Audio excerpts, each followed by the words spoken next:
अच्छा, आज मैं फिर आपके लिए लेके आया हूँ क्लास 11th के लिए बैंक रिकन्सिलेशन, कि हम बैंक रिकन्सिलेशन कैसे करते हैं। अब पहले बैंक रिकन्सिलेशन स्टेटमेंट होती क्या है? ये होती है कि bank reconciliation statement is a statement prepared on a particular day to reconciliations the bank balance और cash book with the balance as per bank passbook or bank statement showing entries causing difference between into balance।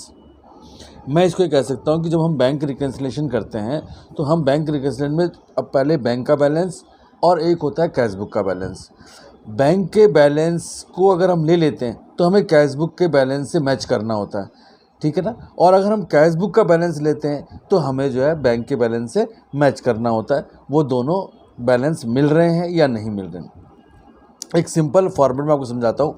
Suppose करो आपका bank में account है, ठीक, और आपका bank में जब अकाउंट है तो आपका अकाउंट मान लीजिए 1500 से 2000 रुपये के बीच में आपका बैंक में बैलेंस आ रहा है और आपने किसी को चेक दिया, ठीक है। जब आपने किसी को चेक दिया तो वो बैंक में प्रेजेंट नहीं हुआ, यानी आपके बैलेंस में से वो माइनस नहीं हुआ। लेकिन आपने क्या किया कि अपने रिकॉर्ड में मेंटेन करने के लिए 2000 में से जो आपने चेक उसको दिया हुआ था, वो XYZ 500 का था या 700 का था, आपने उसको माइनस कर दिया। तो आपके अकाउंट में तो वो माइनस हो गया यानी कैश बुक में, लेकिन बैंक में नहीं हुआ।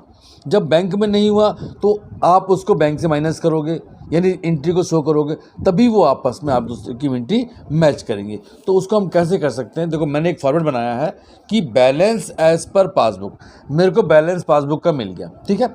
अब मैंने क्या किया कि add check deposited in the bank but not cleared. जो मुझे चेक मिले थे मैंने बैंक में जमा तो कर दिए लेकिन बैंक में पास नहीं हुए, एक बात, इसको हम ऐड करेंगे।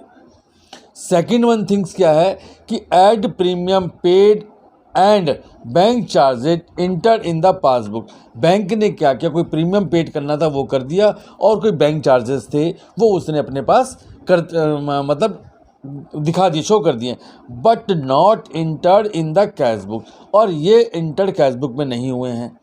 तो इसको भी हम ऐड करेंगे, यानी जो बैंक जो चेक हमने डिपॉजिट किया था वो प्रेजेंट नहीं हुआ और जो प्रीमियम हम बैंक ने हमारा काट लिया है और जो बैंक चार्जेस थे वही बैंक ने काट लिया है, वो हमने अपनी कैश बुक में नहीं दिखाया। इसलिए इन दोनों एंट्रियों को हम जो है ऐड कर लेते हैं। अब आते हैं लेस में कि हम लेस क्या करेंगे। Cheque issued but not presented for payment. Cheque जो हमने इशू किया था वो प्रेजेंट बैंक में पास होने के लिए नहीं आया, पेमेंट उसकी नहीं हुई है। और दूसरा माइनस करेंगे interest credit by bank but not recorded in the cash book. जो इंटरेस्ट बैंक ने क्रेडिट किया है उसको हमने जो है अपनी पासबुक के अभी तक रिकॉर्ड नहीं किया है। तो अगर मैं बैंक का बैलेंस लेता हूँ, मैंने लिखा हुआ है अगर मैं बैंक का बैलेंस लेता हूँ या पासबुक बैंक का बैलेंस लेता हूँ, उसके बाद मुझे ये ऐड करना पड़ेगा और ये प्रीमियम वाला ऐड करना पड़ेगा, और लेस करना पड़ेगा चेक से और इंटरेस्ट से।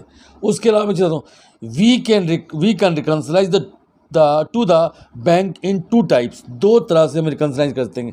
फर्स्ट है we take the balance of the bank. अगर हम बैंक का बैलेंस लेते हैं then we will do it, कि मैं ऐड करूँगा and then it will be less. और अगर मैं we take the balance of cash book, अगर मैं बैलेंस लेता हूँ इट्स टू बी अपोजिटेड, यानी जो लेस हो रहा है उसको मैं प्लस कर दूंगा और जो ये माइनस जो ऐड हो रहा है उसको मैं माइनस कर दूंगा। आप समझ गए? This is the very simple method कि अगर मैं बैंक का बैलेंस लेता हूं तो मेरे को ये दो चीज़ें ऐड करनी पड़ेगी, या तो चेक जो मैंने प्रेजेंट नहीं किया और प्रीमियम जो वहाँ दिया हुआ है, और लेस मुझे ये करना पड़ेगा। और अगर मैं बैंक का बैलेंस ले रहा हूँ, मतलब कैश बुक का बैलेंस ले रहा हूँ, तो जो लेस किया हुआ है उसको मैं ऐड कर दूंगा और जो मैंने जो ऐड किया हुआ है उसको मैं लेस कर दूंगा। तो मेरा बैंक का और पासबुक का बैलेंस दोनों रिकन्साइल हो जाएंगे। अभी मैंने केवल आपको इसको फॉर्मेट दिखाया। नेक्स्ट क्लास पे मैं आपको इसका जो है एक बारी कोई एक एग्जांपल करके भी आपको दिखा दूंगा कि कैश बुक से अगर मैं लेता हूं तो वो क्या माइनस करता है और अगर मैं बैंक से लेता हूं तो वो कैसे मिलता है। आज के लिए इतना ही काफ़ी है। घर में रहिए, सुरक्षित रहिए, पढ़ते रहिए। पसंद आए तो इसको लाइक कीजिए, सब्सक्राइब कीजिए।